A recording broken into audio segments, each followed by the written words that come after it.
I had a customer that reached out to me and said, how do we get all the ports and protocols that are open up between two zones in a query? And is access or security intelligence center the best way to get this data? And he mentioned, and I'm going to show you a long list of data. In his example, his query was from trusted to DMZ, and DMZ is here. I can explore all access to DMZ to replicate the very initial part of the question. And what Red Seal will do is it will calculate all the access in the model that goes to subnets and DMZ. That's all fine, and we could see this query here. Actually, he had said all trusted subnets. So I'm just going to change this up a little bit and change this to trusted. And by default, I was already doing a run here before. This Explorer will default to TCP UDP. What I did was I just simply cleared that. Now we're doing trusted to DMZ. And we see the internet or untrusted interfaces fall out of the query. And again, it's this big blue spray of access. And we see all kinds of access, and we could dive into those individual access rows and look at the details on that, but that's not giving us all the ports and protocols that we had wanted.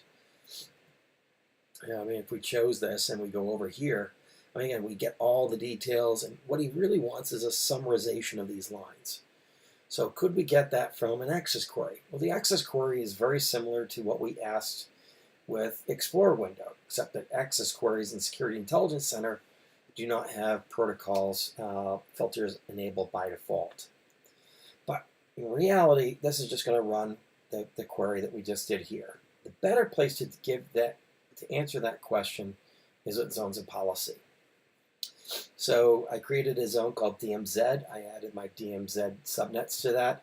In trusted, I actually went in and used, I added all the subnets that were not involved with the DMZ network. And the easiest way to do that is actually to go into the groups editor, navigate down to the access question, and in trusted, open this up and add all your static members for your trusteds, and then go down and then use the topology view and identify all your DMZ subnets and add those to the list. That way you're using Red Seal to do the math for you. And that will allow you not to run into any particular zone overlaps here. So selecting this, again, we can look at a flatten, and it shows us all the access between those two zones, but it doesn't answer the question, what ports and protocols do we have open there?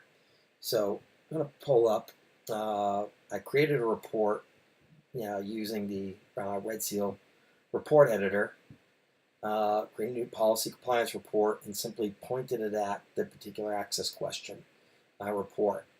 And when we run this access policy report, trusted to DMZ, we get a fail. But the most important thing that we get answered, these questions right here. Here are the ports and protocols and ports that are open between these two particular zones. I hope you enjoyed this run through, and please feel free to email us support@redseal.net if you have any other questions. Cheers.